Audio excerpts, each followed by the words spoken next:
un peu comme Molière, mais que diable allait-il faire dans cette galère? Parce que pour faire ce que tu as fait, qui est aussi une prouesse humaine, je ne suis pas sûr que beaucoup de gens s'amuseraient à faire ce que tu as fait dans ces conditions-là, dans ce lieu-là. D'où ça vient cette histoire? Qu'est-ce que c'est que ce truc? Raconte-nous un petit peu en quelques mots d'où ça vient, ce truc absolument incroyable qui nous amène quand même ici à Sciences Po, ce qu'on n'aurait peut-être pas imaginé il y a un an. Voilà. Bonjour tout le monde. En fait, j'étais parti pour faire le tour des décharges à ciel ouvert dans le monde entier, et je voulais démarrer à Hawaï et finir en fait sur la Côte d'Azur, là où je suis né et j'ai grandi. Et très vite, je me suis aperçu qu'en commençant ce tour du monde par Hawaï, c'était très difficile. J'avais pas d'autorisation et en fait, je suis rentré à la maison et miraculeusement, j'ai eu une autorisation et une seule autorisation. C'était de tourner dans la décharge à 2 km de chez mon grand-père. Et je me suis dit, chouette, je vais tourner là-bas pendant une semaine. Et je vais finir mon petit film et ça va bien se passer. Et en fait, un mois est passé. C'est d'ailleurs le premier moment où j'ai découvert les premiers déchets du Festival de Cannes en 2008. Et je me suis dit, tiens, je vais rester un mois de plus. Et 3 mois, 4 mois, 5 mois, 6 mois. Et au bout de 6 mois, je me suis rendu compte qu'il fallait que je reste jusqu'à la fermeture. Et je ne savais pas quand est-ce que la décharge allait fermer. Et je suis resté, en fait, presque. J'ai tourné au total, en fait, 2 ans et demi, parce que la décharge a fermé en 2009, le 17 juillet 2009. Et j'ai continué à filmer après la fermeture, parce que je pensais qu'en fait, la décharge allait réouvrir. J'ai fini par abandonner, arrêter et rentrer à la maison quelques mois après la fermeture. C'était presque le syndrome de Stockholm, c'est qu'on est pris en otage dans un endroit et on finit par tomber amoureux des gens qui vous séquestrent. Alors, c'est vrai que ça aurait été inquiétant que tu restes sur place, mais c'est vrai que cette crainte de voir qu'éventuellement, dans cet endroit, mais malheureusement à 2 km, ce que tu dis, c'est réalisé. Donc, en fait, la question est loin d'être tranchée. Et ça se passe effectivement chez nous, pas très loin de Cannes, de Nice et du Cap d'Antibes. Oui, ça se passe ici, chez nous, en France. C'est-à-dire que en fait, dans ce tour de monde des décharges, je pensais vraiment au départ que j'allais filmer, passer beaucoup de temps en Afrique, j'allais en Chine, et j'allais faire vraiment un tour du monde, faire un constat mondial du problème. Et ce que j'ai découvert, c'est que c'était vraiment là, chez moi, juste là à côté, et c'était quelque chose que je n'imaginais pas du tout. Et ça, c'était incroyable. C'est ici chez nous. Voilà.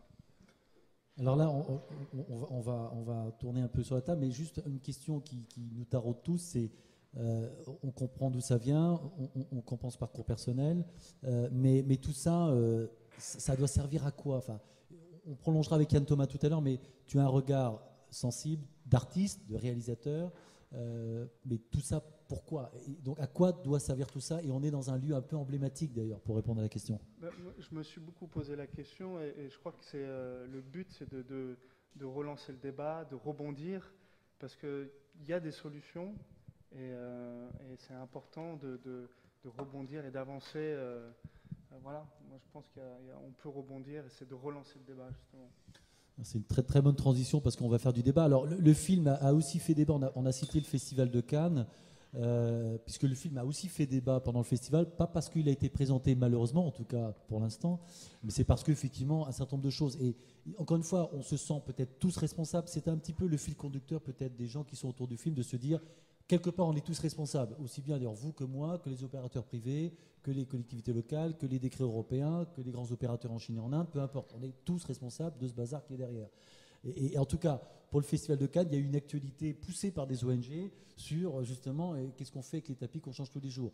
Ce que je trouve intéressant, puisqu'on parle de débat, c'était à Cannes, on en a parlé, il y a des articles. Thierry Frémaux, le patron du festival, s'en est emparé. Il y a des rendez-vous qui sont prévus pour faire en sorte que ça ne se reproduise pas ou que ça soit fait différemment. Après, il y a la question du contrôle de chacun des opérateurs. Mais voilà, en tout cas, le débat a déjà eu lieu à Cannes, entre guillemets, sur leurs propres responsabilités, puisqu'ils affichent effectivement des tas de choses ambitieuses en matière de traitement, et malheureusement, pour tout un tas de bonnes ou mauvaises raisons qu'ils connaissent ou qu'ils ne connaissent pas, ça ne va pas forcément au bout, et ce n'est pas forcément bien fait par l'ensemble d'une chaîne. Je pense que ça, c'est quelque chose qui est important dans ta démarche de débat aussi, de faire en sorte que ça provoque du débat et ça provoque des décisions derrière. Alors, sans transition, ou une transition peut-être un peu artistique, et après on sera dans l'industriel. Yann Thomas, donc, que je vais présenter maintenant, et a plusieurs casquettes. Il est d'abord un artiste. Peut-être que ça se voit, j'en sais rien. Moi aussi, je suis artiste. J'ai l'air comme ça très sérieux, mais enfin, c'est ce que tu me dis souvent. Je suis un coproducteur. Ouais, tu es artiste aussi. Bon, et Yann Thomas, il a plusieurs casquettes. Alors, je vais en citer quelques-unes, mais il y en a une qui est intéressante parce qu'elle est d'actualité. Il est l'un des seuls ou le seul artiste représentant officiel aux Nations Unies. Là, c'est pour faire un peu de géopolitique.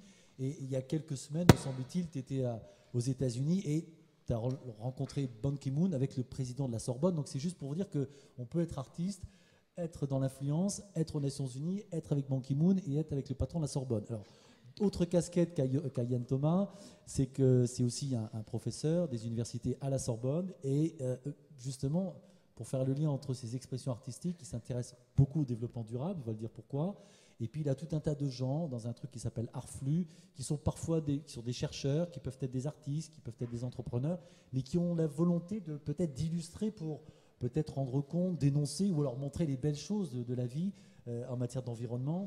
Donc voilà, et Yann est dans tous ces réseaux-là avec des liens assez forts aux États-Unis. Alors d'abord, Yann, première réaction, pas première parce que tu as déjà vu le film les dernières à Evian, mais voilà, réaction sur ce film, de là où tu es, et ensuite parle-nous un petit peu de la recherche académique là-dessus, des groupes de travail que tu as mis en place et de tes propres expériences artistiques autour du développement durable.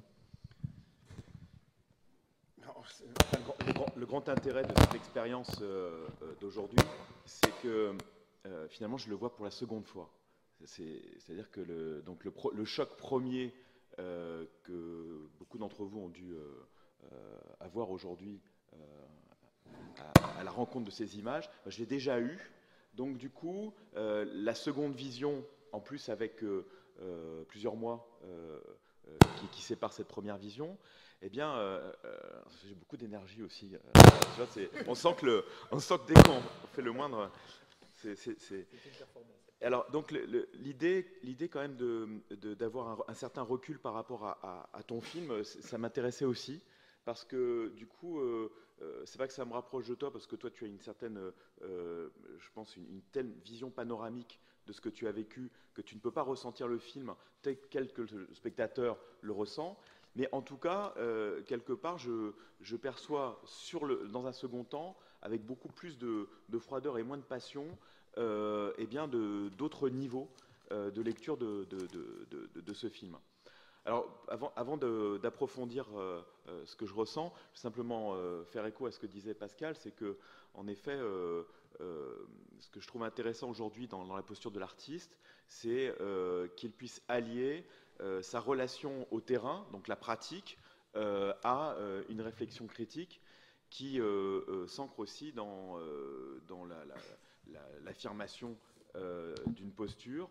Et alors cette posture, elle peut s'exprimer de différentes manières, et très souvent, elle peut aussi s'inspirer de théories qui existent, autant des théories de sociologie, des théories politiques, des théories esthétiques, théories philosophiques, et sans complexifier la réflexion qui doit rester assez, je pense, accessible et empreinte de cette expérience que tu as vécue, je crois qu'il est important de noter qu'à travers cette dimension haptique, cette intégration de ton propre corps dans l'espace de la décharge, il y a là aussi l'affirmation d'une posture critique personnelle qui trouve déjà une incarnation par l'implication de ton propre corps, mais aussi qui, je pense, est très lié à la durée. Ça pourrait être finalement une intervention très subjective et très rapide qui aurait pu durer une semaine.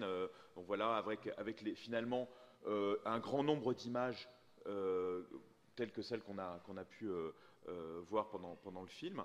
Sauf que là, eh bien, il y a une forme de relation à la durée qui t'amène à comprendre une sorte de vocabulaire, presque, je dirais, un alphabet que tu te constitues toi-même.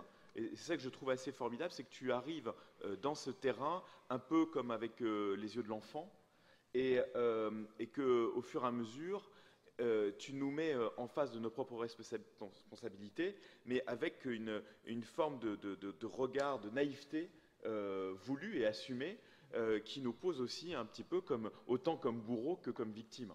Et donc, j'ai assez aimé cette expression de la distance critique qui s'opère de manière assez souterraine et qui, à un moment donné, et tu le dis de manière assez évidente, à un moment donné, tu dis, eh bien,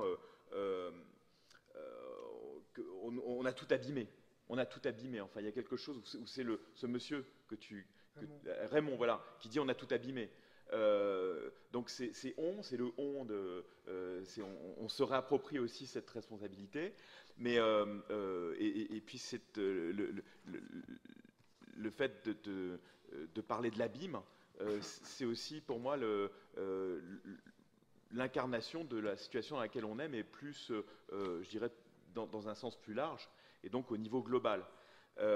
Parce que finalement, qu'est-ce qu'on traite lorsque l'on traite du sujet que tu mets en lumière là aujourd'hui? On traite aussi des fondamentaux, de l'énergie qui circule dans le monde et de l'énergie qui nous lie. Alors Nikola Tesla lui parlait d'énergie mutuelle, hein, comme l'électricité qui circule entre chacun de nous. Il y a une énergie humaine, je dirais, hein, qui touche des fondamentaux à travers les études de Mesmer sur le magnétisme animal. On des théories qui sont maintenant accessibles sur Gallica. On retrouve donc eh bien tout un rapport sur cette énergie mutuelle qui s'opère à travers le magnétisme. Et je dirais que ce qui est intéressant aujourd'hui, c'est qu'on se rend compte que la décharge touche en profondeur ce que Mesmer caractérise comme l'énergie céleste, l'énergie de la Terre, et que cette énergie céleste, cette énergie de la Terre, atteinte au plus profond d'elle-même, eh bien, ne peut plus créer l'influence mutuelle qui finalement porte le monde et l'élève. Elle ne peut qu'engendrer une déconnexion avec l'organique, et donc l'énergie animale que nous-mêmes nous portons en nous, et qui nous lie, mais qui nous relie aussi parce qu'il y a cette énergie céleste et de la Terre qui sommeille et qui est le support même, donc je dirais l'élément conducteur de ce que nous pouvons porter, en tout cas, avec l'humanité. Donc là, la rupture fondamentale, cet abîme dont parle Raymond, cette terre abîmée, eh bien, je crois qu'elle est profondément atteinte par les hydrocarbures, évidemment, mais aussi par notre naïveté, autant que par aussi notre sensation que de simples dénonciations peuvent arrêter tout ça. Et donc c'est cette dimension critique que je trouve assez intéressante dans un second regard sur le film, qui m'amène à me poser des questions aussi sur les méthodes qui sont aujourd'hui à employer par rapport à ce que l'on a pu évoquer au Salon de la Terre d'Évian, donc il y a quelques mois, qui sont donc évidemment des engagements des partenaires industriels et des partenaires d'entreprise pour que de tels comportements puissent eh bien, s'arrêter. Mais en même temps, je crois qu'on ne peut pas, dans un monde globalisé, considérer que même s'il y a des individus qui s'engagent à arrêter ce phénomène, que pour autant l'abîme soit comblé. Et donc, je crois qu'il n'y a qu'un... Enfin, la vraie pertinence, en tout cas, de ce film et de l'acte artistique, puisque ce n'est pas un documentaire, je pense que c'est vraiment une implication artistique, corporelle, eh bien c'est au contraire de nous faire vivre au plus profond de nous-mêmes eh bien cette expérience avec toi. Et je crois que cette qualité-là qu'a ce film, et c'est cette qualité que nous devons porter, nous tous, il faut diffuser le film. Il faut que le film soit beaucoup plus diffusé. Là, pour l'instant, enfin, moi, il me semble qu'il est encore... on peut voir des films qui sont portés comme ceux de Yann Arthus Bertrand, qu'on va je veux dire, diffuser, mais parce qu'il y a une force de frappe énorme au niveau mondial. Mais moi, je trouve que c'est formidable de voir la Terre d'au-dessus, mais je vois qu'en profondeur, eh bien, pour l'instant, de la regarder de l'espace ou de manière aérienne, ça n'arrange pas la situation en profondeur.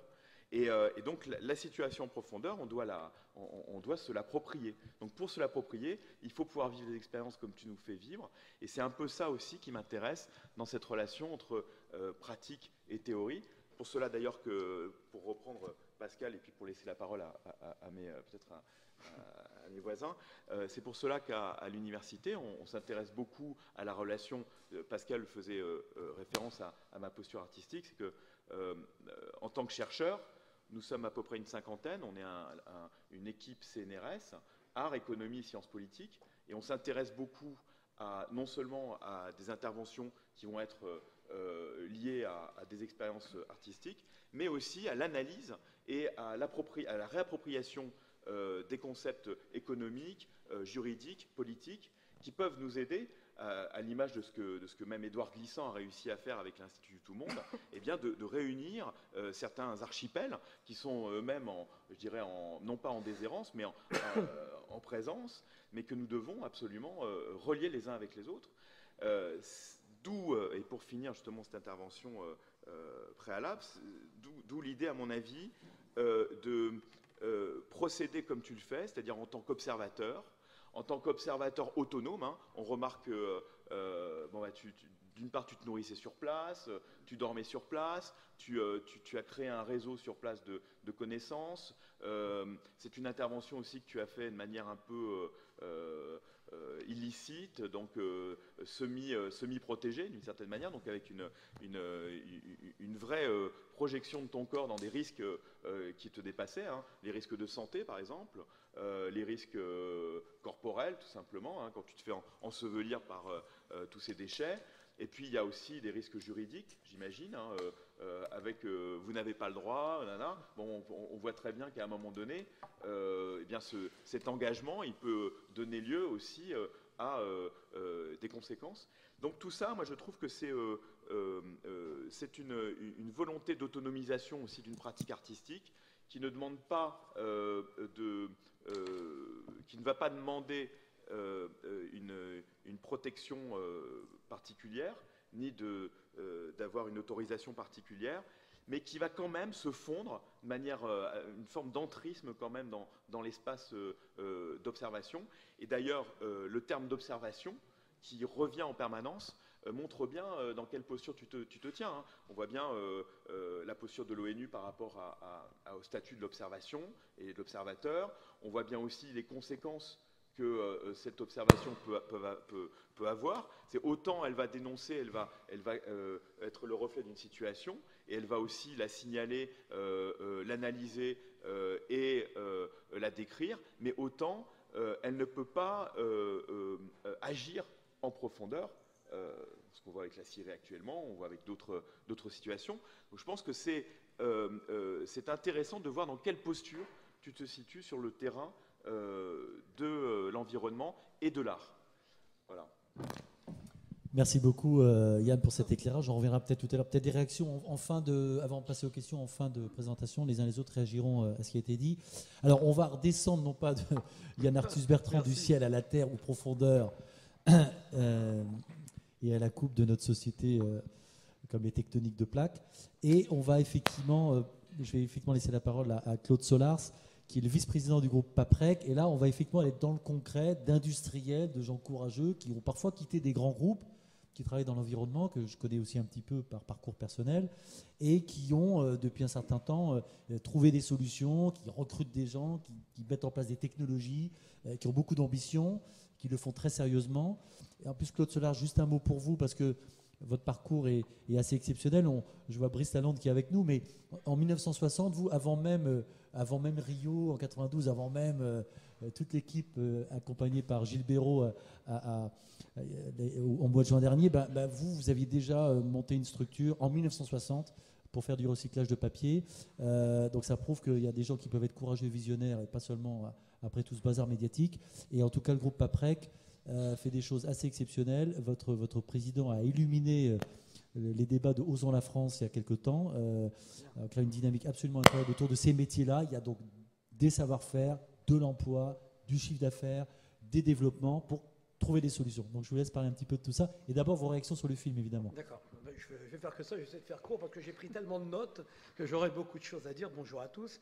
Donc je suis le vice-président du groupe Paprec. Je suis autodidacte et moi je suis content d'être à Sciences Po parce que je suis aussi un joueur de polo et je joue dans l'équipe de Sciences Po et on m'a décerné un prix qui était d'être Sciences Polo. Donc déjà, c'est quelque chose qui m'a fait très très plaisir.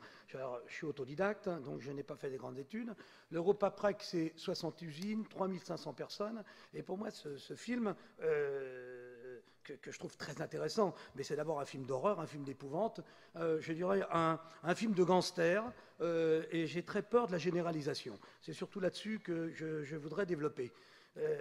Vous dire que j'invite à visiter, tous ceux qui le voudront peuvent m'appeler, à visiter Paprec, à visiter nos usines, des chaînes de tri qui valent, chaque chaîne vaut 10 millions d'euros, à visiter nos décharges et de voir aussi qu'est-ce que c'est quand aujourd'hui on respecte la loi. Je crois qu'il n'est pas utile de tout réinventer.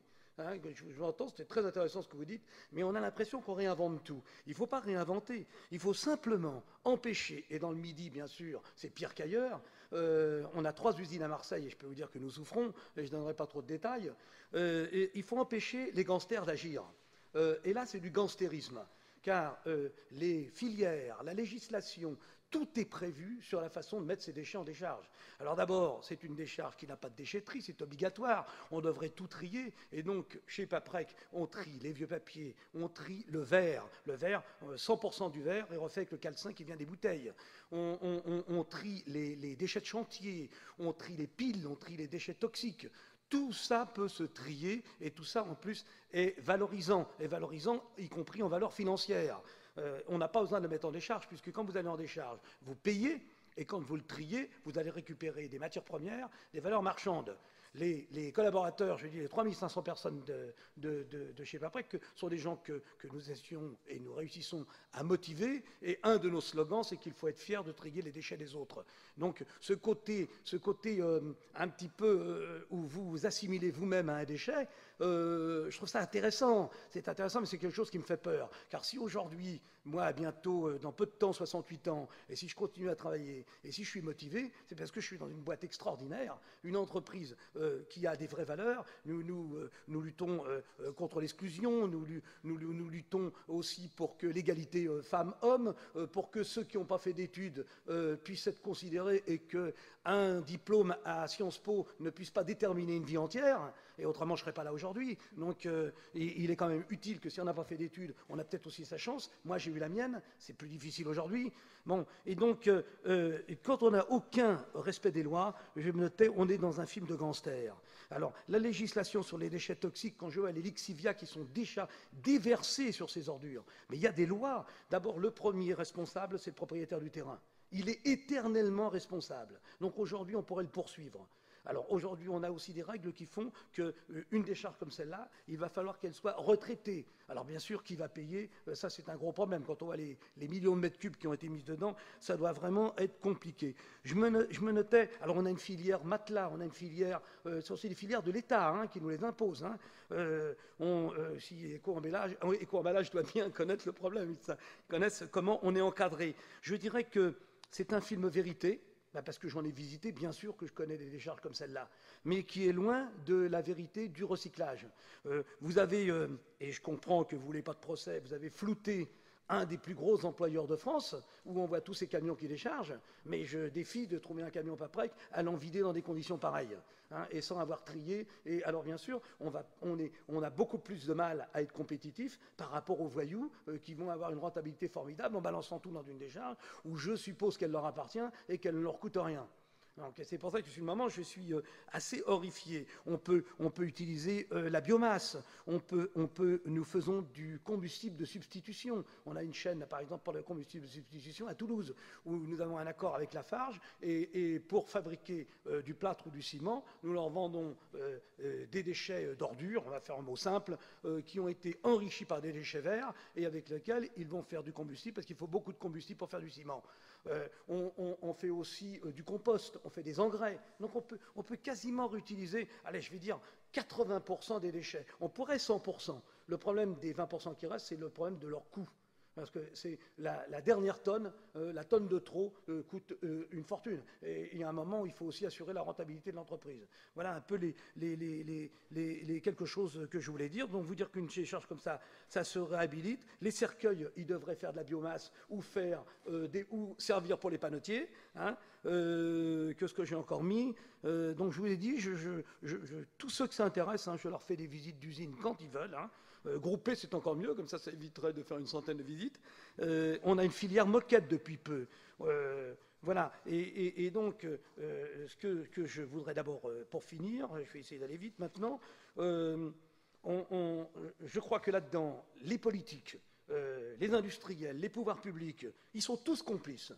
Ils sont tous complices, ils sont tous de mèche pour autoriser des choses pareilles.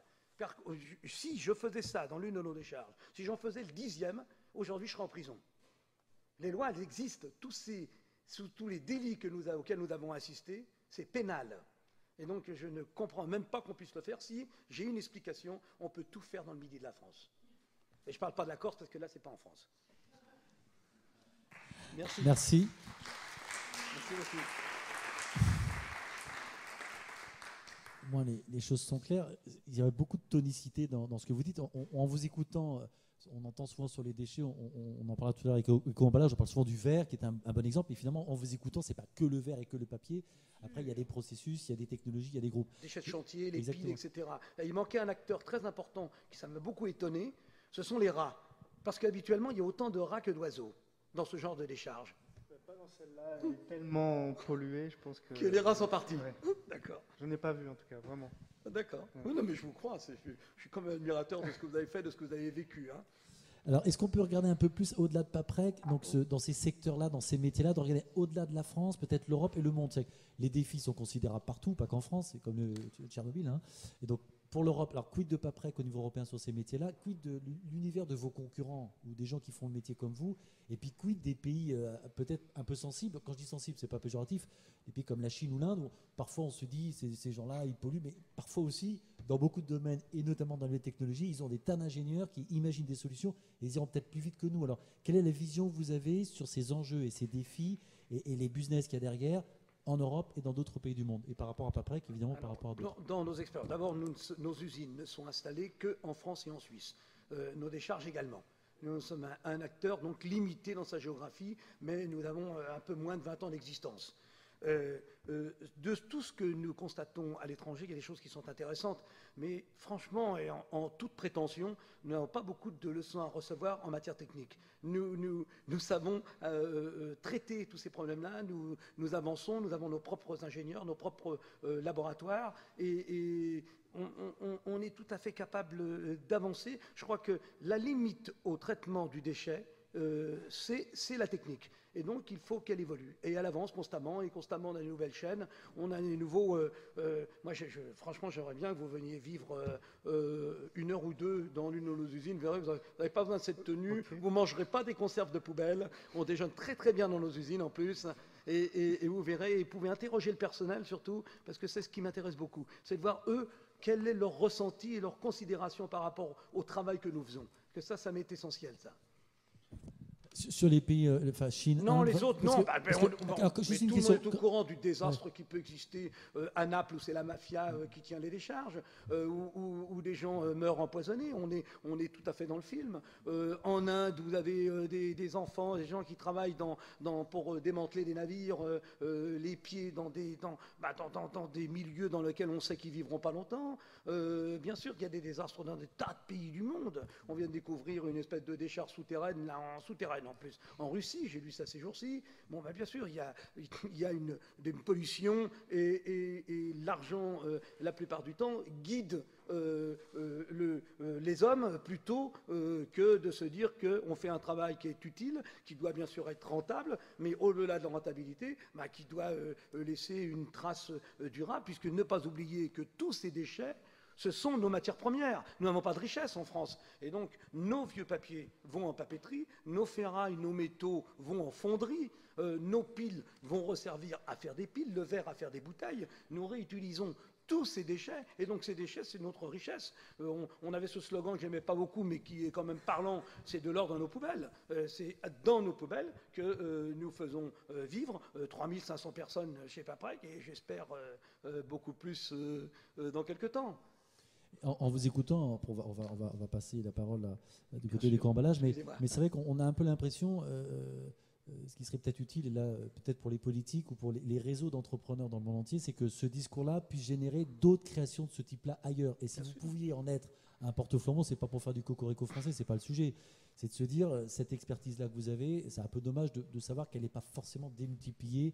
On va peut-être en parler tout à l'heure. Grands groupes quand même. Dans d'autres endroits. Oui, mais avec Non, cette, mais en France, avec il y a cette d'autres grands groupes oui, capables de faire la même chose. qu'on connaît bien, mais en tout cas, cette exigence que vous avez là et le modèle que vous avez mis en place sur ces différents supports, je pense que ce serait intéressant peut-être de le partager au niveau européen avec les politiques et puis des réseaux d'entrepreneurs, des réseaux de patronat. Voilà, alors transition pour aller peut-être au-delà de cet exemple de Paprec qui était très éclairant. Donc Éric Pâques de la Ferrière, donc vous êtes le directeur général d'Eco-Emballage. Vous avez fêté vos 20 ans, enfin vous vos 22 ans, mais enfin Eco-Emballage a fêté ses 20 ans il n'y a pas très longtemps, 92-2012, 92 une date emblématique pour certains politiques. Alors d'abord, première réaction, effectivement, commentaire sur le film que vous avez aussi peut-être déjà vu un tout petit peu. Et puis, voilà, parlez-nous un peu d'Eco-Emballage, qui a un rôle clé, qui a un rôle de fédérateur, nous dire un peu ce que c'est pour ceux qui ne savent pas. Et puis les défis, non pas des 20 prochaines années, mais plutôt des 5 prochaines années. Et puis peut-être les clés de mieux travailler ensemble avec effectivement les différentes parties prenantes. Merci, bonjour. D'abord, moi, c'est vrai, j'adhère totalement à la remarque de monsieur l'artiste qui dit que quand on voit ce film, on se sent à votre place. Et je trouve que de fait, on n'est pas extérieur, on est intérieur au film. Et j'ai trouvé que ça, c'était effectivement très émouvant. En fait, le sujet pour moi que j'ai vis-à-vis de ce film, c'est que en matière de déchets, mais ce qui veut dire en matière de consommation ou en matière de vie ensemble, tout simplement, parce qu'à chaque fois qu'on est ensemble, à chaque fois qu'on consomme, il y a forcément du déchet, hein, tout le monde. Le sujet, c'est de toujours avoir en tête de traiter ce qu'on consomme, c'est-à-dire de ne pas s'éloigner de la fin de vie du sujet. Et sur tous les matériaux, sur tout ce qu'on fait, être dans le sujet, c'est-à-dire je consomme quelque chose que j'ai choisi en fonction de mes critères, et quand je le consomme, je me préoccupe de ce qui va devenir. Voilà. Et ça, ça s'adresse à nous tous, bien sûr, et ça s'adresse aussi aux milliards d'habitants qui vont rentrer dans les classes moyennes dans les 5 ou 10 prochaines années. Je vais vous donner un exemple sur le plastique que vous connaissez peut-être, mais le monde, il y a 30 ans, la consommation de plastique, pétrochimie, était de 1 million de tonnes par an. Aujourd'hui, elle est 300 millions de tonnes par an, et elle va monter à 600, voire 900 millions de tonnes par an dans les 20 prochaines années. Le taux de recyclage des plastiques est aujourd'hui d'environ 25%. Hein. On va essayer de le faire monter à 35%. Donc vous voyez bien qu'il y a une courbe qui monte comme ça, et le recyclage qui d'une certaine manière, qui stagne, en tout cas qui ne se développe pas énormément. Ce qui veut dire que tout ce qui est entre les deux, ça va où? Ça va soit en enfouissement comme on le voit là, hein, soit ça va en incinération, parfois bien faite, parfois moins bien faite.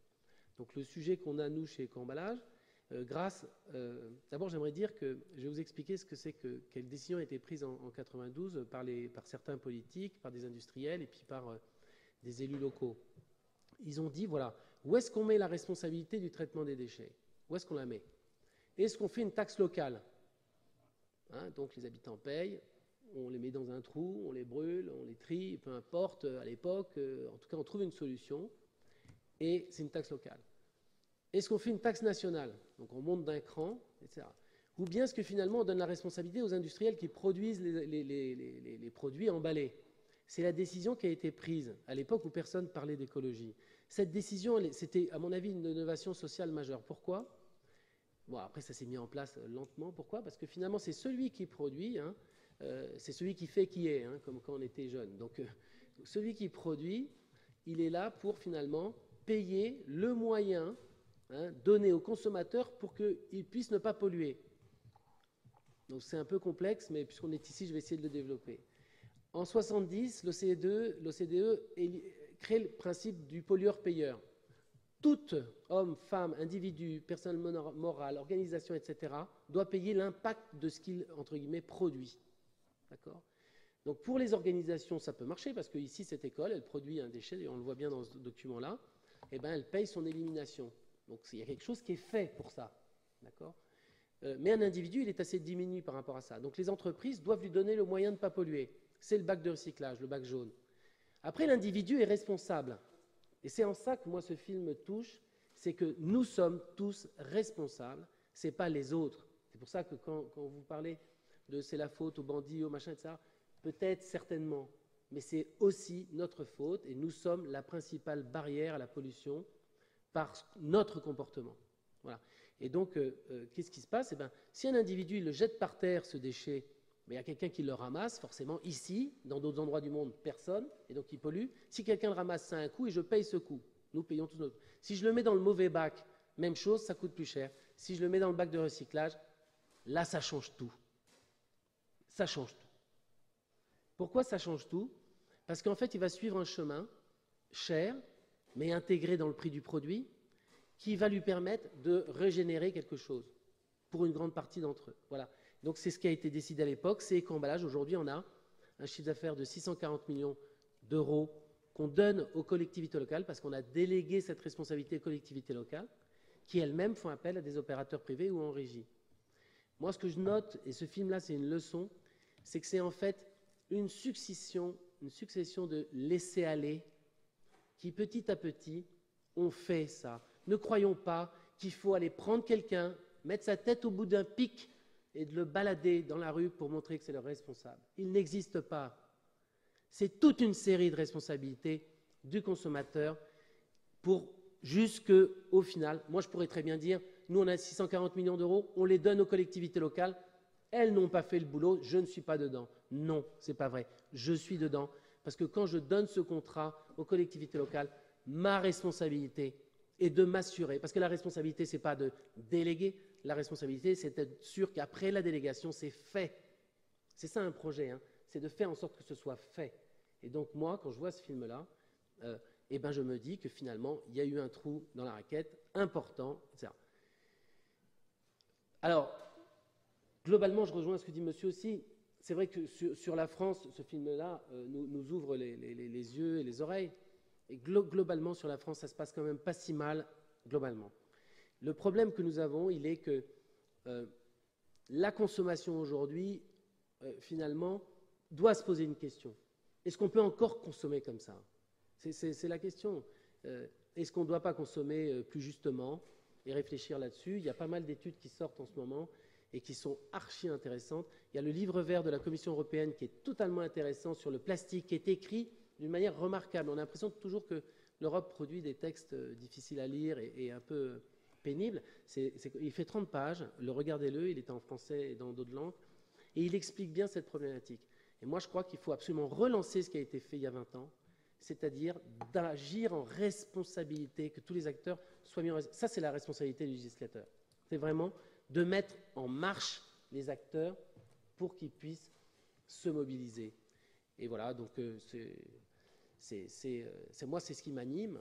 Je dirais, le combat d'éco-emballage, c'est d'arriver à avoir un juste emballage, de réduire le poids. Maintenant, regardez, cette bouteille, on pourrait très bien boire de l'eau du robinet, mais là, elle est là.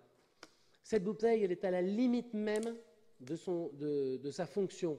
Quand elle est en 1,5 litre et que, quand je l'utilise, mes enfants l'utilisent, elle se casse presque quand elle est à moitié pleine. Donc on peut dire que la réduction à la source des emballages, en l'occurrence, cette bouteille l'a fait. Sur l'emballage, il y a une consigne de tri, il y a le fameux point vert qui n'était pas si explicite que ça. Maintenant, il l'est parce qu'il dit pourquoi et comment trier.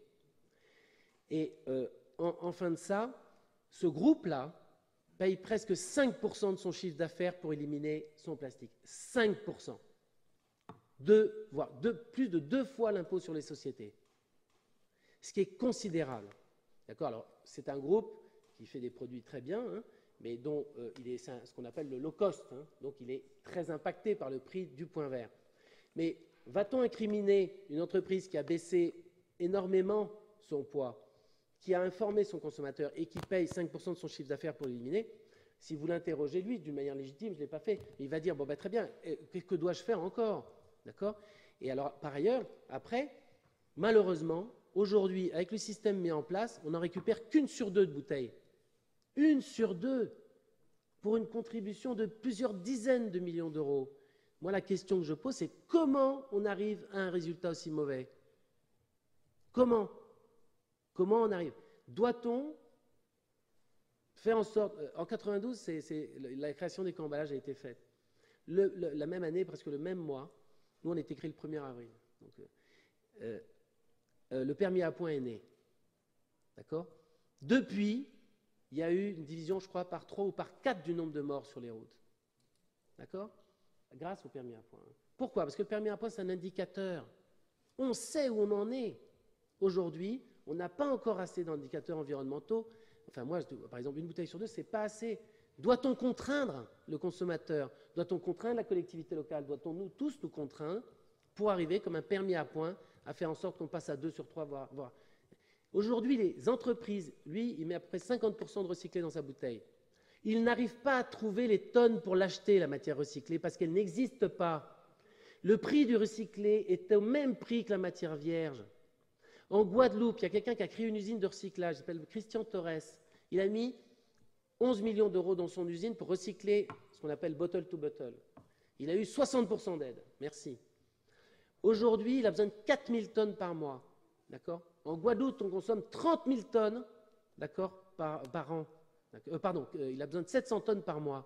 En Guadeloupe, on consomme 30 000 tonnes de cette matière-là. Il en récupère 500 tonnes à l'année en Guadeloupe.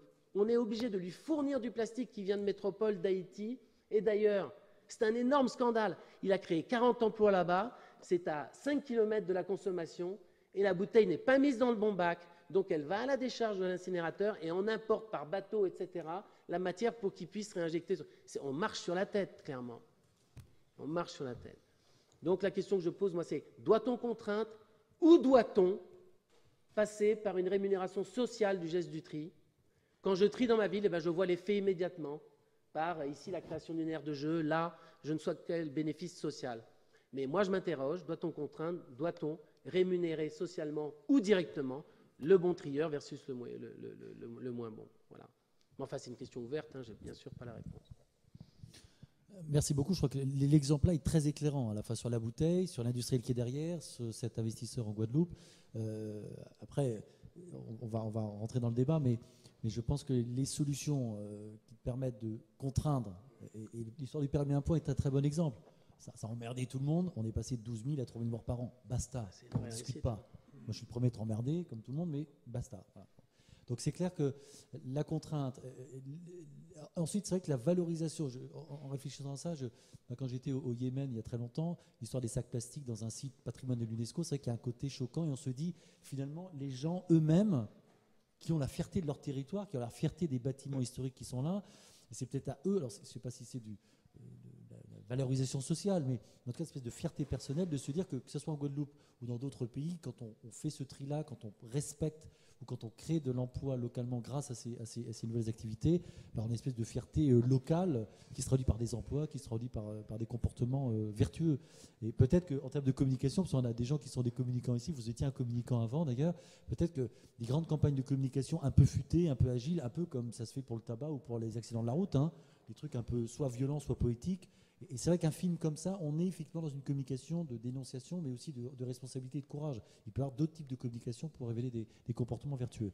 Alors, on n'a pas la présence ici de du comité 21, parce que je voulais terminer avec Gilles Béraud, le président du comité 21, que vous connaissez tous, puisque c'est la structure qui fédère justement l'ensemble des acteurs du développement durable, aussi bien les entreprises, les ONG, les collectivités locales, les politiques. Il y a eu de très très belles choses, et Brice Lalonde qui ont été faites à Rio au mois de juin avec donc l'équipe France, essayant de fédérer l'ensemble des acteurs.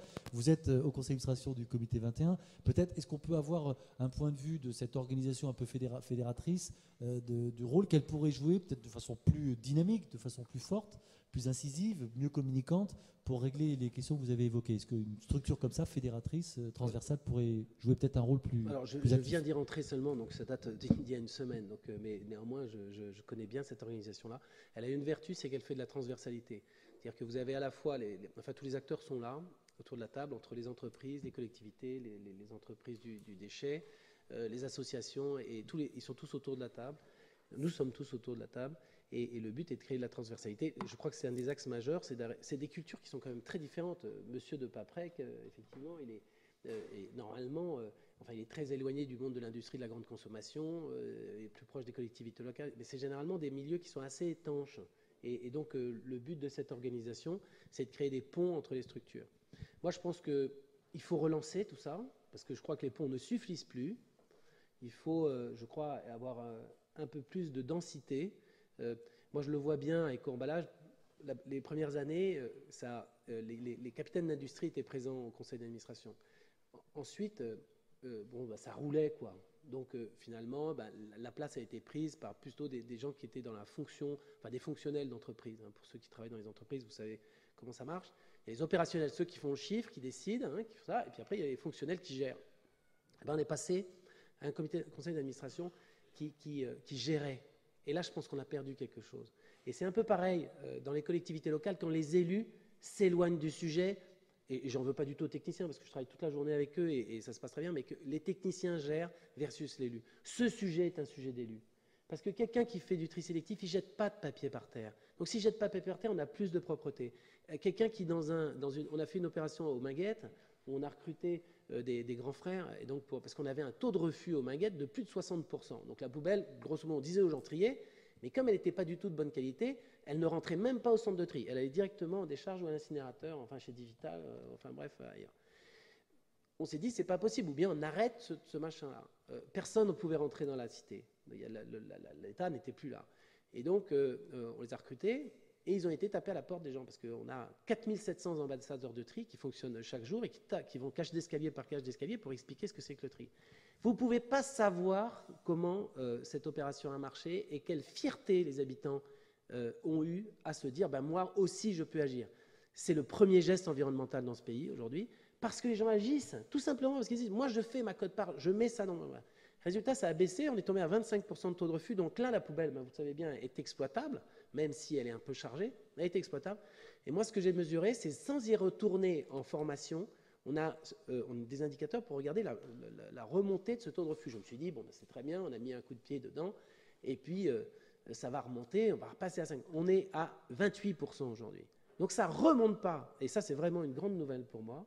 Et je crois que, oui c'est ça, c'est qu'il faut vraiment s'en mêler. Donc, capitaine d'industrie, il faut les remettre au conseil d'administration des éco-organismes pour qu'ils décident vraiment ce qu'ils ont à faire. Voilà, donc ça c'est ce qu'on essaye de faire, ce qu'on a fait maintenant.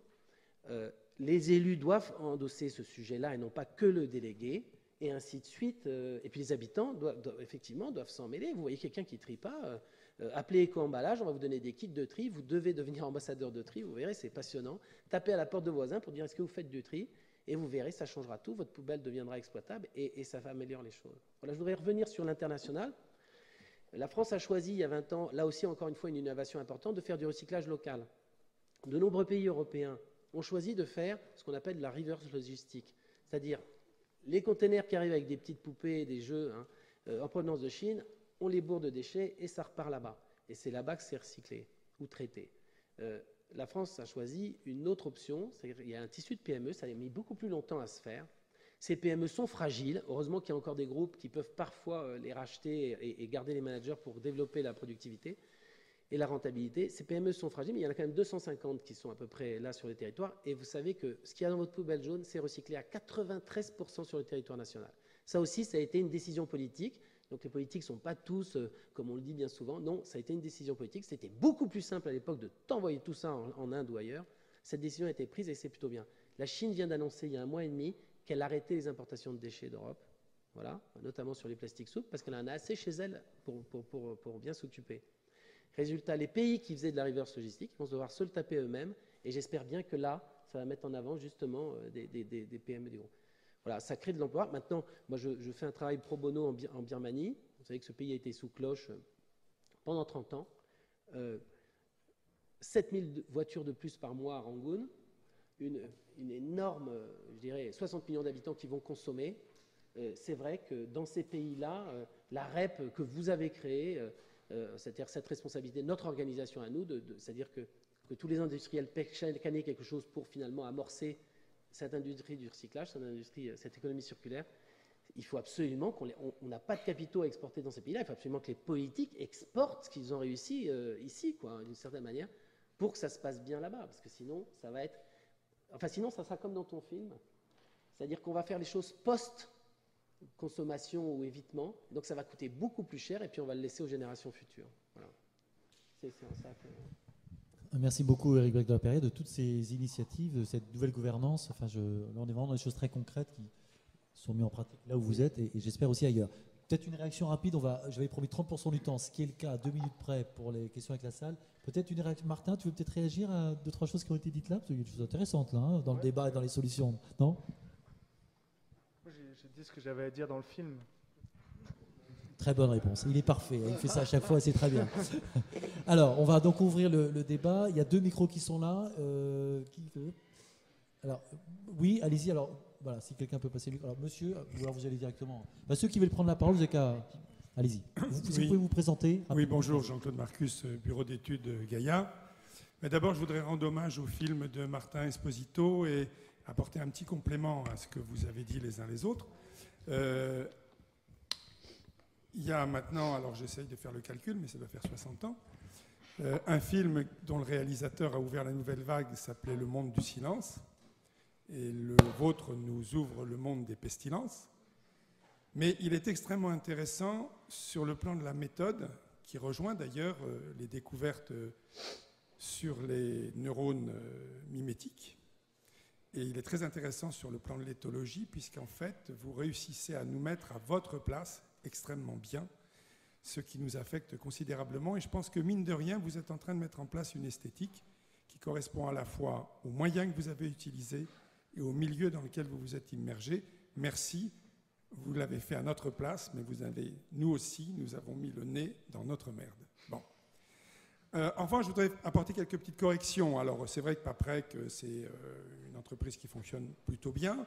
C'est vrai qu'en France, il reste encore, comme je dis, beaucoup d'ordures dans le monde du déchet. Toutefois, malheureusement, dans aucun domaine, on ne recycle à 100%. Quand vous dites qu'avec 100% des bouteilles, on refait un calcin, etc. Non, malheureusement, il faut apporter des petits compléments. Ce qui fait qu'on est encore très loin de l'économie circulaire, mais qu'on a besoin de s'en approcher. Ensuite, Paprec, bon, très bien, 3500 personnes, c'est-à-dire grosso modo un 20e de ceux qui travaillent. Mais non, mais je vous connais bien, on se retrouve dans Asté, etc. En réalité, la décharge que nous avons vue, elle n'est pas unique. Elle est encore un peu partout. Il n'y a pas si longtemps, je ne citerai pas de nom, je suivais des camions de collectivités qui faisaient payer le tri. Effectivement, c'était des camions différents qui partaient dans des horaires différents et même des directions différentes et qui allaient dans la même décharge. Beaucoup de nos décharges ne récupèrent pas le méthane, qui est quand même, tout le monde le sait, 23 fois plus à effet de serre que le CO2, qui par ailleurs permet éventuellement de faire rouler des véhicules en l'épurant le biogaz, et puis permet aussi de produire de la chaleur, éventuellement de l'électricité. Plus globalement, la France est un pays qui ne méthanise pas 98% de ses biodéchets et de ses résidus méthanogènes. Plus globalement, la France est un pays qui importe 7 milliards de bois sous toutes sortes de formes, c'est-à-dire en gros un dixième de ce qu'elle importe en pétrole. Mais il faut que vous sachiez qu'à plus de 50%, et ce n'est pas Paprec qui va me dire le contraire, nos déchets de bois partent dans les pays qui les traitent mieux, beaucoup partent par le Havre, pour ceux qui viennent d'Île-de-France, et vont servir à faire de la chaleur, voire des produits, surtout dans les pays du Nord. Et je pourrais ainsi multiplier les exemples. Et donc je ne partage pas cette vision un peu idyllique d'éco-emballage. Je rappelle que le logo éco-emballage, que j'aime beaucoup, signifie simplement que le producteur de cet emballage a payé pour qu'il puisse être recyclé. Je rappelle que ça ne signifie pas qu'il a choisi le matériau le plus recyclable qui soit. Bon. C'est important, parce que là, il y a une confusion. Et il y a la marge de progression est énorme. Non, moi, je voudrais dire, oui, ce film est bien, vous l'avez fait avec courage, vous nous mettez le nez dedans, bravo, mais malheureusement, cette réalité reste une réalité prépondérante en France, quelle que soit la qualité exceptionnelle des rares hommes, car vous n'êtes pas si nombreux, qui, eux, ne sont pas des ordures dans le monde du déchet. Je vous remercie. Merci. On va prendre une série de questions, puis après on aura des réactions. Alors, autre question, oui, monsieur. On va essayer de varier la jeunesse, les hommes, les femmes. Voilà. Donc, là, ça fait 2 hommes. Voilà. J'adore le mot diversité. Hein. J'apprécie beaucoup ce que vous dites.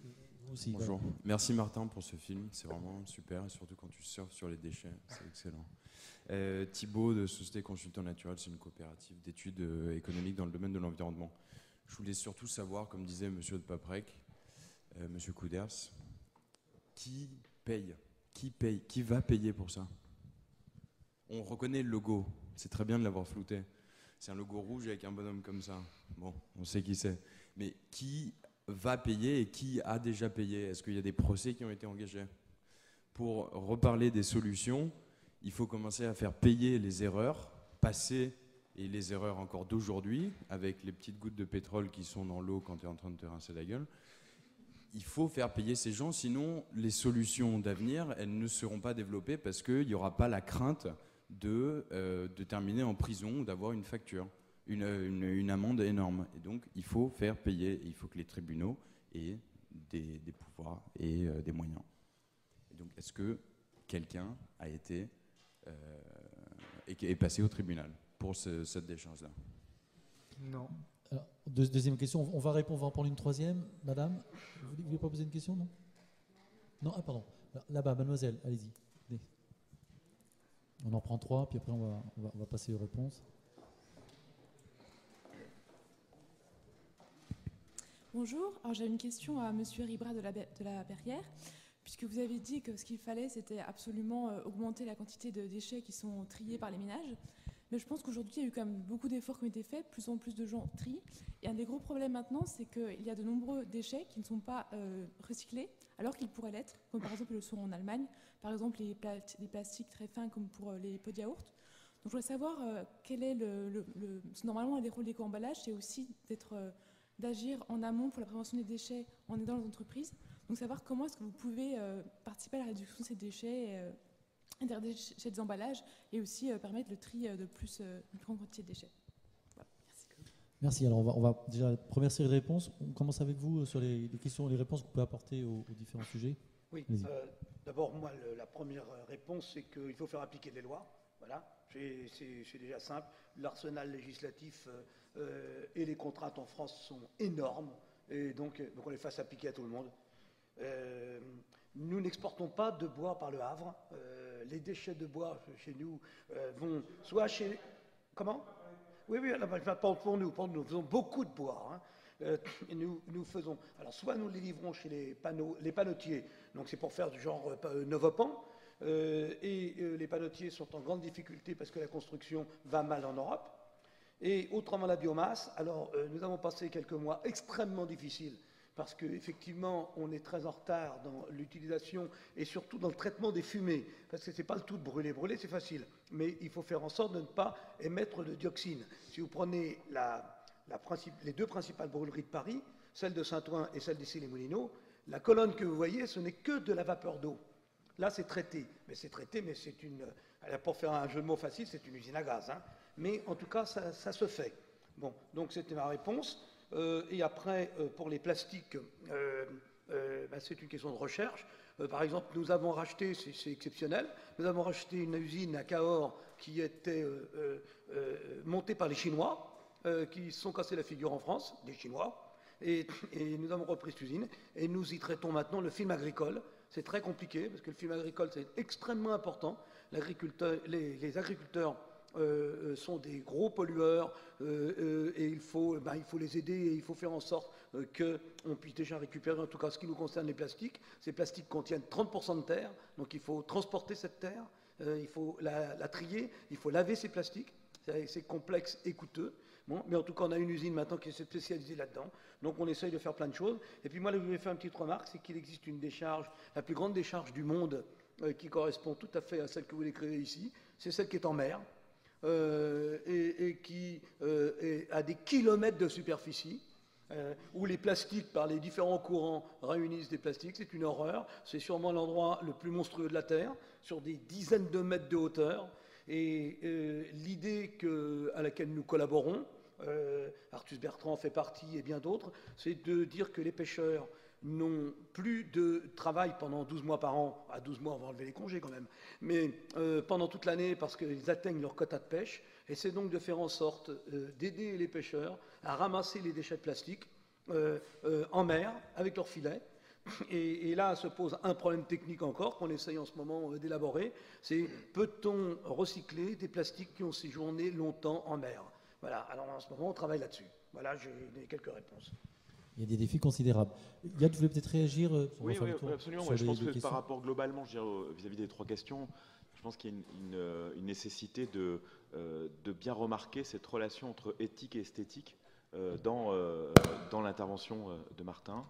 Et de dire aussi que l'art n'a pas uniquement une valeur, je dirais, décoratrice et qu'elle n'est pas une enluminure pour accompagner le débat sur l'environnement, que ce n'est pas non plus d'ailleurs une illustration du débat sur l'environnement, mais c'est un facteur de mobilisation indéniable, que ce facteur de mobilisation doit être compris aussi par rapport aux objectifs qu'il sous-tend. Et ces objectifs sont liés, à mon avis, à la notion d'empathie aussi, c'est-à-dire comment prendre soin de notre planète, mais prendre soin aussi de nous-mêmes. Comment est-ce qu'on apporte une certaine attention à autrui? Comment est-ce qu'on regarde l'autre? Comment est-ce qu'aussi on rééduque notre regard et notre corps pour reprendre contact avec l'autre? Alors c'est vrai que quand on est dans le métro et qu'on voit tout le monde avec son iPad, son iPhone, comment est-ce qu'on prend contact comme ça? C'est difficile, donc il faut trouver des nouveaux modes aussi de relation. Je pense que tout ça passe... Alors évidemment, il faut avoir une certaine forme de législation qui punisse évidemment les abus et puis identifie tous les facteurs qui peuvent améliorer encore cette refondation de l'éthique politique et cette notion de réciprocité et de responsabilité. Mais je pense qu'il faut aussi envisager l'éducation dans ce plan général, et que l'éducation doit passer par des éléments mobilisateurs. Et donc aujourd'hui, je pense que l'art, et là Martin exemplifie vraiment cette relation, l'art a une capacité de nous mobiliser corporellement. Je vais simplement témoigner d'une expérience que j'ai pu faire vivre.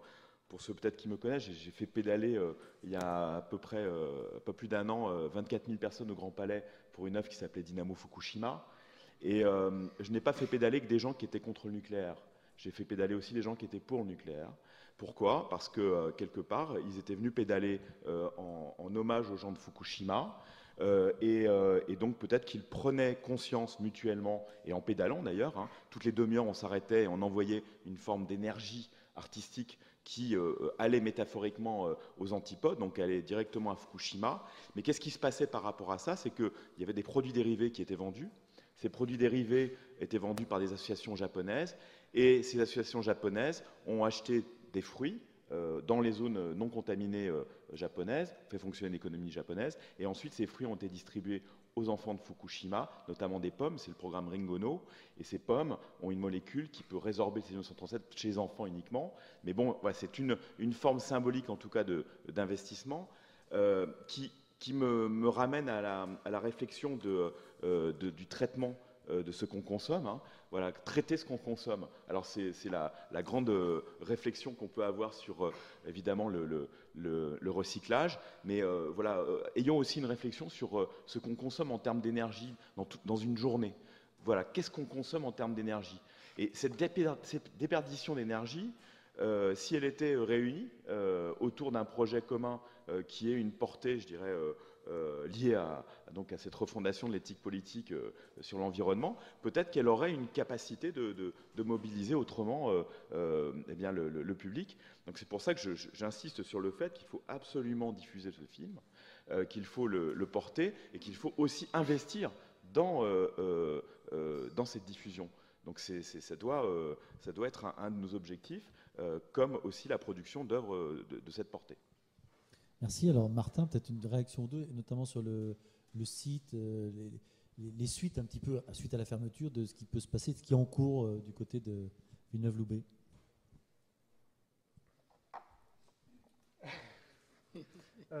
Juste, il y a un gâchis aussi de nourriture qui est très important. Je crois qu'il y a des nouveaux chiffres qui sont tombés, qui sont passés de 30% à 50% de nourriture gâchée sur une année ou par habitant, je crois. Et voilà, c'est comment arriver sur toute la chaîne à retrouver un équilibre. Et je ne sais pas si en fait les mairies, les maires, les gens ont conscience vraiment du problème en France. Et la question, c'est combien de temps ça va prendre pour que toute la chaîne soit vraiment réglée, quoi. D'accord. Alors, Éric Brédard-Perrière, sur des questions qui vous étaient adressées tout à l'heure, et puis d'autres commentaires sur les premières questions, éventuellement. Et après, on prend une deuxième série. Sur les premières questions, je ne peux pas vous répondre. Moi, je ne sais pas du tout qui a porté plainte et s'il y a quelque chose qui est fait. Et je pense que je pense que quelque chose doit être fait, mais peut-être que non. Hein.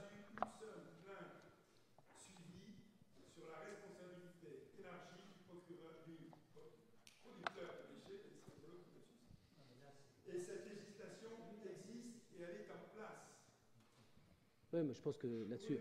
C'est que, in fine, c'est toujours le maire qui magistrat, premier magistrat de sa commune. Je m'excuse, je reprends la parole. Rapidement. Bon, nous avons une législation qui est assez complète et qui d'ailleurs reprend des directives européennes. Et grosso modo, pour aller chercher sur Google, il suffit de taper responsabilité élargie du producteur de déchets, qui existe aussi dans le producteur de biodéchets, ce qui a d'ailleurs permis à Paprec d'ouvrir quelques usines. Bon. Cette législation existe. Si elle devait s'appliquer, elle s'appliquerait obligatoirement sur ou contre le maire, puisque c'est lui qui décide, en tout cas pour ce qui est des ordures ménagères, on peut parler après si vous voulez des déchets d'activité, c'est lui qui décide en remettant, c'est-à-dire en déléguant à un syndicat, alors je ne rentre pas dans les détails, sauf que le directeur du syndicat ou le président du syndicat, lui, il pourra toujours rejeter la responsabilité sur le maire, qui est détenteur de l'autorité dans ce domaine. Bien. Alors vous pensez bien que les maires ne vont pas aller se dénoncer eux-mêmes. Bon. Par ailleurs, les peines sont graves. Prenons l'exemple des biodéchets. Bon, dans le domaine des biodéchets, vous connaissez sûrement la législation, hein, c'est 3 ans de prison, et je vous dis ça de mémoire, mais c'est 350 000 € d'amende, hein, c'est ça, quelque chose comme ça. Et puis, vous verrez que petit à petit, pour les huiles, bon, donc, si vous voulez, la législation, et là je rejoins ce que vous avez dit, ce qu'a dit le représentant de Paprec, la législation en France, elle n'est pas très défaillante. Le seul point sur lequel elle est défaillante, c'est qu'elle ne favorise pas l'incitation, non pas à trier, mais à ne pas mélanger. C'est-à-dire ce qu'on appelle la taxe incitative. Bien, ça c'est un vrai sujet législatif. Mais ça emmerde les maires parce que ça les obligerait à revenir sur ce qu'ils ont décidé. Et comme les municipales sont dans une dizaine de mois, ben par principe, aucun maire ne reviendra sur ce qu'il a décidé de peur de se déjuger. Donc on prend rendez-vous dans 2 ans. Bien. Donc la législation est en place. Le vrai sujet, c'est que les associations, alors par ailleurs je fais partie de nombreuses associations, si on se rend au tribunal administratif, il nous dira c'est du pénal. Et si on se rend au pénal, on n'aura pas le délit caractérisé, car pour ce genre de délit, ni la police, ni les gendarmes ne se déplacent, comme ils ont l'habitude de nous dire, il n'y a pas mort d'homme. Je n'en dirai pas plus, mais pour ceux qui sont intéressés, je suis vraiment à leur disposition, parce que là, il y a un vrai sujet. Merci. Alors, peut-être, Brice Lalonde, vous vouliez réagir, non? Allez-y. Hein. Et après, on prendra une autre série de questions. Écoutez, je suis très content d'être là. Je vous remercie de ce film. Et je suis très choqué. Alors, je suis très choqué parce que j'ai eu l'honneur d'être ministre de la République française il y a 20 ans. C'est moi qui ai signé le décret créant éco-emballage et qui, en quelque sorte, avec mes collègues européens, lancé la politique des déchets en essayant de l'améliorer, bien sûr, en commençant par interdire toute exportation de déchets. Vous ne vous rendiez pas compte, mais à l'époque, les déchets filaient n'importe où en Afrique parce que c'était plus commode. On recevait chez nous, n'importe quel propriétaire de terrain en France faisait venir les déchets d'une grande ville suisse ou allemande en disant « Venez chez nous, c'est gratuit, c'est pas cher, etc. » C'était comme ça. Et donc, il a fallu d'abord interdire ça, ensuite se mettre d'accord, commencer le recyclage, et alors, figurez-vous, cerise sur le gâteau, interdire la mise en décharge. Et donc, la loi de 92, à laquelle j'ai contribué, interdit la mise en décharge à partir de l'année 2002. Toute mise en décharge est interdite sans traitement préalable. Alors, évidemment, je suis choqué parce que, bon, je me suis baladé, je reviens, et je vois que j'attends, putain, qu'est-ce qu'on voit, ça? C'est incroyable. Et en effet, ça veut dire que les lois ne sont pas appliquées. Et qui doit appliquer les lois? Et qui les faire appliquer? Le préfet. Et donc, votre film, il faudrait que vous ayez une petite démonstration pour Mme Bateau, ministre de la République, qui applique les lois sur l'environnement, et M. Valls, ministre des collectivités locales et ministre des préfets, de sorte que les préfets fassent appliquer les lois. Parce que là, c'est typiquement un manque de sérieux dans l'application des lois. Bon, pour le reste... Alors, si vous voulez... moi, je suis stupéfait qu'il n'y ait pas eu de plainte. Le responsable, c'est en effet le syndicat intercommunal de traitement des ordures ménagères de la région, parce que ce sont les élus qui donnent la responsabilité ensuite s'il y a une concession à une société privée, mais ce sont les élus politiques qui ont la décision.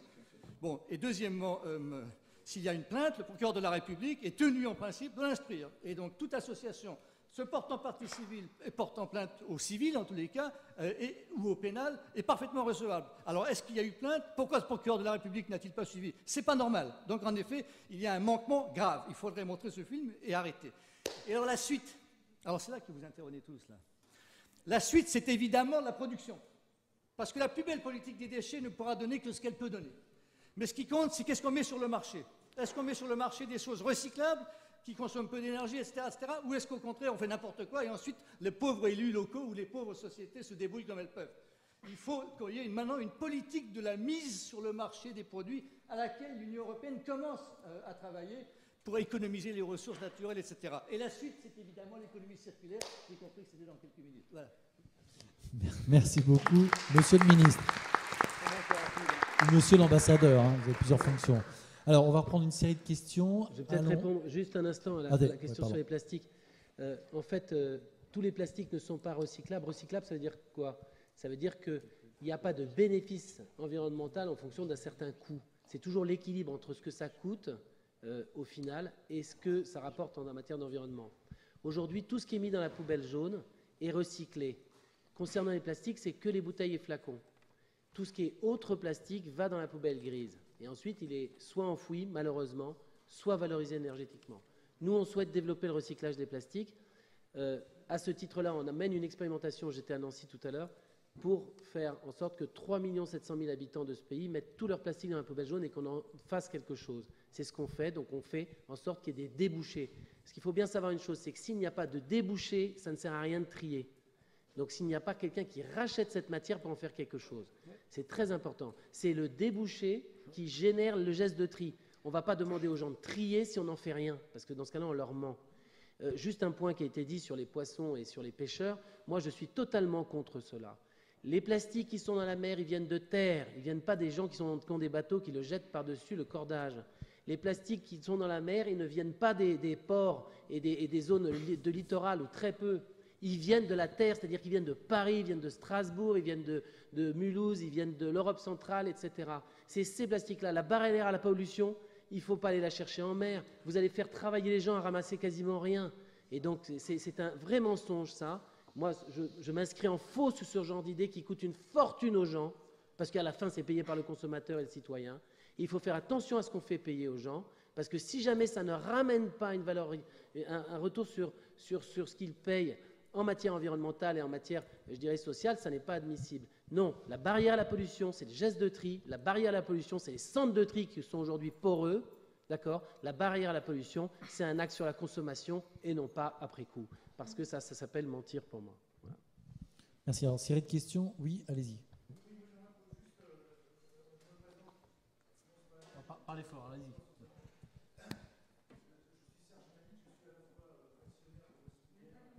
On n'entend rien. Non, venez. On va gagner du temps. Venez, faites tout ça, sinon on va perdre du temps. Allez-y, on ne vous entend pas bien. Allez-y.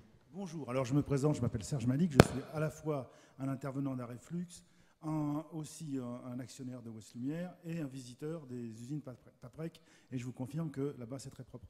Il y a une passerelle à faire entre ce que j'ai vu, ce film absolument essentiel, puisque c'est une prise de conscience extrêmement importante qu'il faut faire et que tout le monde doit faire. Je suis d'accord avec Yann quand il dit qu'il faut soit largement diffusé, mais aussi l'autre aspect de la prise de conscience, c'est qu'il y a des choses qui sont possibles. C'est quand on va de chez vous chez Paprec, on voit bien qu'il y a certainement des solutions.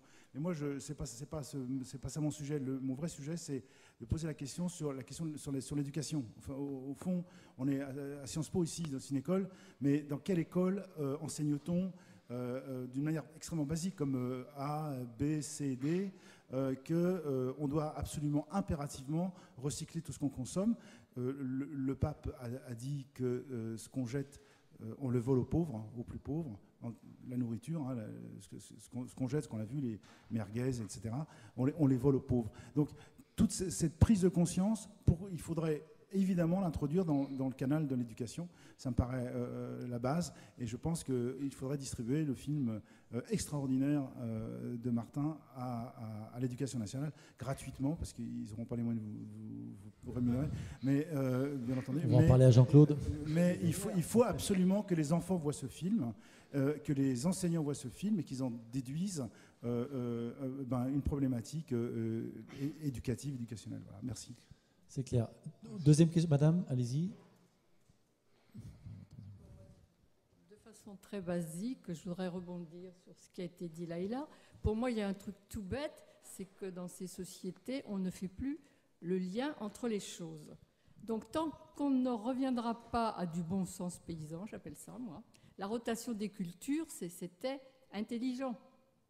Parce que c'est tellement évident que si on met toujours la même plante quelque part, elle va toujours prendre les mêmes nutriments et on va arriver à des terres stériles. Je veux dire, mais c'est quand même basique ça. Or, actuellement, on ne fait plus les liens alors que ça nous saute aux yeux tous les jours que tout est interdépendant. Et tant quand on ne sera pas revenu à l'unité, à l'interdépendance, et c'est bien en tant qu'éducatrice que je parle, et ben voilà, comment réapprendre ça à l'école, je veux dire, que rien ne s'arrête là. Si on fait un geste, il a une conséquence, et puis etc. Et puis on revient à la case départ. Je ne sais pas si c'est ça l'économie circulaire. Et moi, quand on dit moi j'ai dit, j'arrête pas, il y a des festivals, des films sur l'environnement, il y a plein de documentaires extraordinaires, mais j'allais dire, il y en a trop, on ne peut pas tous les diffuser à l'école, il faudrait prendre dans chacun, et il y a 3 semaines, je voyais le film de Pierre Rabhi, Au nom de la Terre, bon, il faut faire le lien entre ce film-là et celui d'aujourd'hui, parce que si on a tant de déchets, c'est parce que quelque part, il y a plein de choses avant qui font qu'on arrive à ça. Alors moi, dans le vôtre, je salue la performance de l'artiste, si je puis dire, mais j'allais dire, il y en a trop de documentaires, on ne peut pas les diffuser tous, ils sont tous aussi bons les uns que les autres, mais qu'est-ce qu'on va prendre dans chacun pour qu'il y ait un véritable impact, j'allais dire, sur l'individu, parce que l'individu, la personne, c'est un consommateur, c'est un parent, c'est un salarié, c'est quelqu'un qui a des loisirs, c'est quelqu'un qui conduit, donc il faut que chacun fasse le lien entre tous les actes qu'il a au quotidien et les conséquences. Et c'est là-dessus qu'il faut revenir. Et c'est un problème pour moi éducatif. Alors si j'avais quelque chose à retenir, à faire passer, qui serait le plus facile dans le film qu'on a vu aujourd'hui, c'est le Festival de Cannes. Parce que les tapis, c'est excellent ça. Donc moi je prendrais cette séquence pour que tout un chacun voit l'envers du décor, parce que j'imagine que l'audimat devait exploser le soir de la remise des prix. Et si on voit ce film-là, peut-être qu'on verra le Festival de Cannes, on le verra peut-être sous un autre angle. Donc voilà, donc, pour moi, le problème, il est comment rétablir du lien et que chacun soit conscient que tous ces actes ont des conséquences. Alors moi, je milite tout simplement dans le commerce équitable, et ce qui m'avait intéressé quand j'ai commencé comme bénévole, je ne me suis jamais occupée de commerce, mais c'est que enfin, au moins, il y avait un cahier des charges avec au moins 3 piliers: l'économique, le social et l'environnemental, tout ça interagissant l'un sur l'autre. Et on peut rajouter d'autres piliers. Et je pense qu'actuellement, c'est ce qui manque. Moi, j'ai porté, je ne vais pas parler longuement, mais c'est tout bête. Je vais prendre d'autres questions. J'ai porté un jour un plan de menthe à une famille africaine, puisque enfin, ils étaient plus dans un appartement bétonné, ils avaient un petit jardin, et je me suis dit, enfin, les enfants vont pouvoir planter. Ben, c'est moi qui ai planté la chose, parce que les petites m'ont dit, ah, mais il pleut, la terre, c'est dégueulasse. Et je dis que quand on n'a plus cette connexion à la terre, c'est déjà foutu. Ou alors, il faut réapprendre. Et moi, je dis merci à ces documentaires, mais on ne peut pas. Bien sûr qu'il faut les diffuser à l'école, c'est des choses d'utilité publique, mais on ne peut pas, il y en a trop, il y en a tant. On est au je ne sais plus combienième de festival international du film de l'environnement en Ile-de-France. Bah oui, mais si c'est que des convaincus et tout qui voient toutes ces productions, il faudrait savoir les utiliser collectivement. Moi, je pense que l'intelligence collective, c'est quand même ce qu'il y a de mieux. Donc, est-ce que vous serez d'accord pour qu'on pique un morceau de votre film qui, dans une belle bande, donnera au moins de l'impact et de l'utilité? Voilà. Merci pour la question. On va répondre. Alors, monsieur, je vous avais promis, allez-y. On va prendre tout de suite les questions, puis après, il va falloir qu'on conclue pour la deuxième table ronde. On va en prendre 2 ou 3. Allez-y. Alors, plus rapide, hein, s'il vous plaît. Oui, alors je suis Thierry Salentin, géographe. Et moi, je m'occupe de problèmes d'environnement depuis le Torrey Canyon, donc depuis 1967. Je voulais poser une question à Martin Esposito, parce que je n'ai pas bien compris la technique de film. J'ai cru qu'il y avait comme une arnaque. On voit un personnage avec une caméra, mais je croyais qu'il était toujours filmé par quelqu'un d'autre, et qu'à la limite, ce personnage, il avait une caméra bidon, parce qu'il filmait jamais, c'était toujours quelqu'un d'autre qui filmait. Et on m'a dit que je me trompais totalement. Donc là, il y a un aspect technique de film. Alors, vous allez me répondre, mais juste avant, je voulais demander à M. Solars, qui semble bien connaître la région de Marseille, qu'en est-il de l'immense décharge en plein air dans la plaine de la Crau, du côté d'Entresaint? À une époque, il y avait 3 trains de déchets par jour qui étaient déversés en pleine nature et sous le vent du Mistral, c'est-à-dire que tout ça s'était soufflé vers... J'espère que ça s'est arrêté. Et enfin, M. Braque de la Perrière, pourquoi vous accusez, vous braquez le projecteur sur la fin de parcours du consommateur et pas sur le début? Vous accusez les gens qui jettent mal leurs déchets, qui ne ramassent pas les papiers par terre, mais en amont, il y a quand même des producteurs, et puis en amont, je dirais qu'il y a le pire, il y a des gens qui incitent à surconsommer, donc il y a des publicitaires. Et moi, je trouve que plutôt que de braquer le projecteur sur ces petits gestes sympathiques, il faudrait braquer les projecteurs en amont. Et moi, j'imagine que si on avait conscience qu'on était sur une planète aux ressources finies, on devrait carrément interdire le métier même de publicitaire. Je trouve que c'est ahurissant qu'il y ait encore des publicitaires et que ce métier ne soit pas criminalisé. Moi, j'aime bien dire que finalement, consommer, c'est être sommé d'être con. C'est ce qu'on appelle le temps de cerveau disponible. Donc, il faut arrêter de manipuler les gens et de faire en sorte qu'ils consomment de plus en plus. Et pourquoi maintient-on un système économique où être un entrepreneur normal, c'est être un entrepreneur obligé de toujours produire, et s'il ne produit pas, ben, il n'est pas compétitif et il est obligé de licencier, etc. Donc là, il y a vraiment un problème en amont. Voilà, on a compris, merci. J'ai dit synthétique, c'est pour... Alors, 2 dernières questions, plus synthétiques, franchement, hein, ça permettra un débat, et sinon on n'aura pas les réponses. Alors, allez-y, ça sera certainement la dernière question. C'est très bien tout ce que vous dites, mais 3 fois plus court. Bonjour, moi je suis Éric Renard et je travaille dans un festival de cinéma jeune public. Donc, justement, dans ce festival, on essaie d'ouvrir les consciences des jeunes à travers toutes sortes de films. Donc, après ça, j'étais moi-même un ancien publicitaire. Alors, bon, c'est bien beau de dire la publicité, il n'en faut pas. Moi, je pense qu'elle n'est peut-être pas très bien faite aujourd'hui, parce qu'elle Elle dit aux gens que s'ils ne possèdent pas tel appareil, ils ne sont rien. Donc ça, c'est la publicité d'aujourd'hui. Bon, donc je trouve que c'est plutôt malsain. Et donc aujourd'hui, j'ai changé complètement de métier pour sensibiliser les gens et aussi leur apprendre ce que c'est que la publicité, comment on peut manipuler les autres. Votre question, s'il vous plaît. Oui, sinon on n'aura pas les réponses. Allez-y, vraiment la question. Mais disons que ce n'est pas la publicité qui fait que les gens vont consommer. Il y a des entreprises qui fabriquent des objets et elles fabriquent des objets avec maintenant des durées de vie extrêmement limitées. Avant, on avait une télévision, elle durait 20 ans, on avait une voiture. On sait qu'aujourd'hui, les voitures, avec les techniques d'aujourd'hui, on peut faire 600 000 km. Donc, on peut toujours... Votre question, s'il vous plaît, vraiment la question. C'est bien joli de trier ses déchets. Le jour où tout le monde triera ses déchets à 100%, eh bien, on aura quand même une incitation à acheter des produits.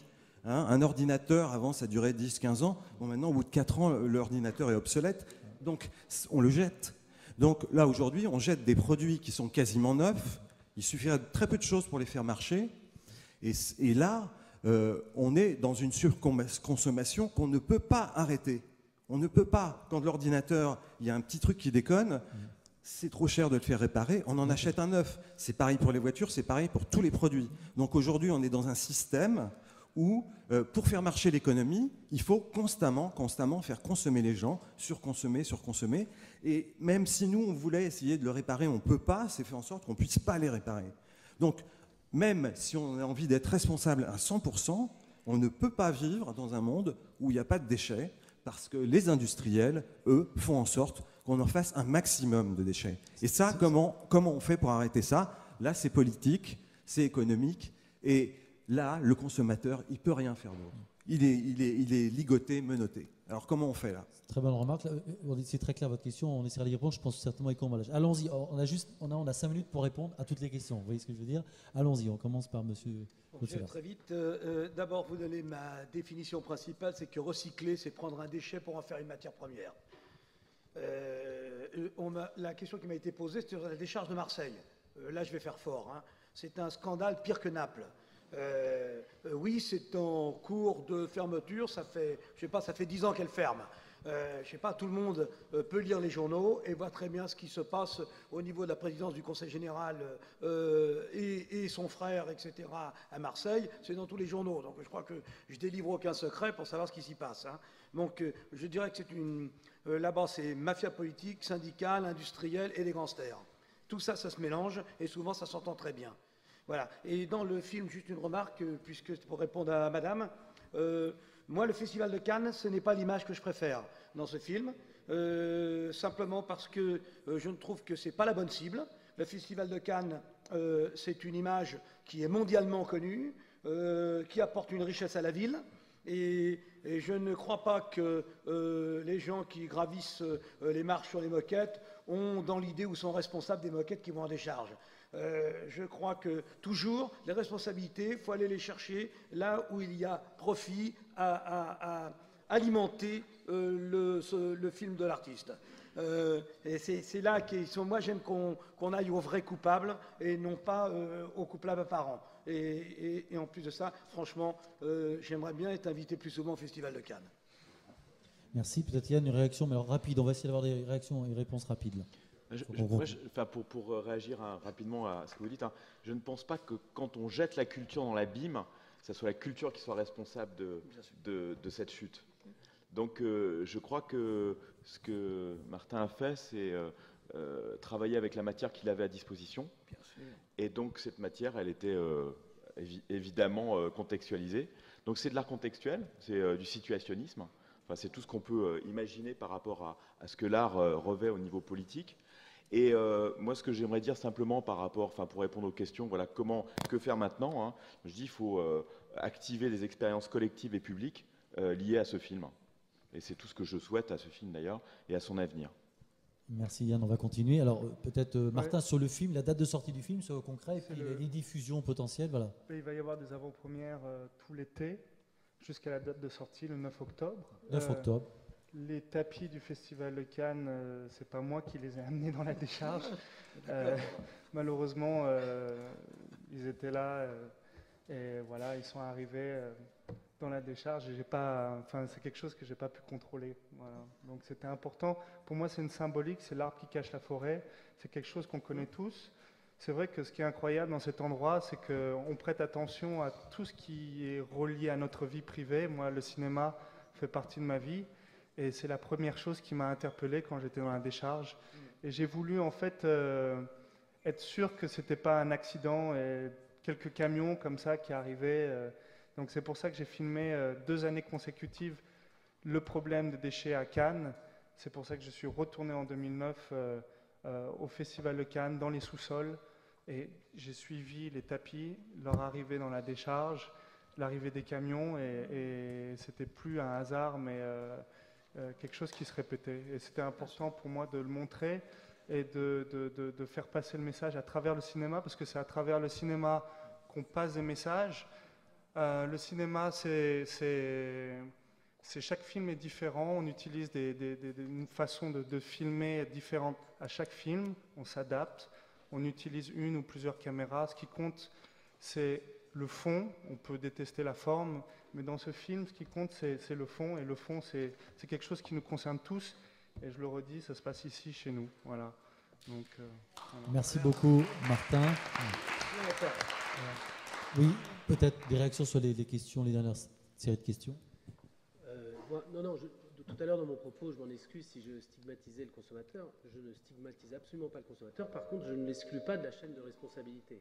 Mettez le micro plus haut. Je ne l'exclus pas de la chaîne de responsabilité. Moi-même, en étant consommateur, on agit tous. J'ai bien dit que c'était une chaîne en fait qu'il fallait mettre en situation. Et moi, je fais 2 remarques. Une remarque, c'est que ne faut pas confondre la responsabilité. À chaque fois, quand on dit qu'elle est collective, finalement, elle s'annule. Et donc, moi, j'aime bien à chaque fois être bien précis sur qui fait quoi, qui paye quoi, quand on paye quelque chose, quel rendement ça a, qu'est-ce que ça apporte comme plus et qu'est-ce que ça pose comme question. Et donc, d'être précis sur ces choses-là. Parce que quand on fait des généralités, finalement, tout le monde se sauve et personne n'est touché. Et donc, c'est pour ça que je voulais juste dire que le geste de tri, aujourd'hui, en France, dans ce pays, qu'on le veuille ou non, il y a un bac de tri pour tout le monde, quasiment. À nous de le mettre dans le bon bac ou non. Voilà. Maintenant, le tri sélectif, on en parle beaucoup, c'est 0,6% des déchets dans ce pays. Hein. Donc aujourd'hui, on est à près de 70% de taux de recyclage. J'estime qu'il y a aussi beaucoup d'autres choses à regarder et se servir des exemples, quoi, tout simplement. C'est pour ça que... voilà. Mais non, en aucun cas, je ne stigmatise le consommateur versus l'industriel. Je pense que chacun a à voir dans sa propre cour pour essayer de faire avancer les choses. Merci beaucoup. Tous responsables, chacun ses responsabilités. Je crois que c'est un peu le message. Ce qui je trouve sympathique dans tout ça, mon cher Martin, c'est que tout ça doit être utile. C'est la question qu'on s'est posée il y a 1 an et demi. Tout ça doit faire débat. Ça a été le cas aujourd'hui. Merci à ce panel exigeant, compétent, créatif, innovant, artistique. Et puis, je vais donc laisser la parole à la 2e table ronde, animée par notre ami Philippe Douroux de Libération, avec tout un tas de personnalités américaines de premier plan sur l'économie circulaire et puis d'autres gens. Vincent, je crois que tu voulais dire un mot pour faire la transition. Et nous, on se sauve pour laisser la place. On a un quart d'heure de retard, pardon. Merci en tout cas à vous.